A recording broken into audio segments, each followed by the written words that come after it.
درن په علم میان او متدین ولسا یوازې علم کولای شي چې ټولنه او هیواد مو د فکری او فزیکی اشغال څخه آزاد او خپلواک وساتي.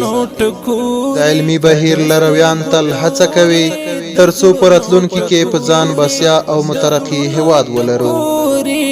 دغه لوړ هدف ته ترلاسه کولو په موخه سپین سبا خصوصي ښوونځي د تیرو کلونو په تعقیب دا ځل بیا هوډ کړی چې د علمي سنګر دغه تنکیو ګللیو زده کوونکو وړتیاوې د یوې پراخې او سترې راټولېدنې په ترڅ کې اعلان او وستایي. نو تاسو ټولو هیوادوالو ته په خورا د ننښت بلنه درکوو چې د کلنیو پایلو د اعلان په دغه خوندورو مراسمو کې راسره ګډون وکړئ. د غونډې وخت د 1401 هجري شمسي کال د کب 19 نیټه د جمعې مبارکه ورځ. پته تڼیو ولسوالۍ د ترخیلو صحرا کلی.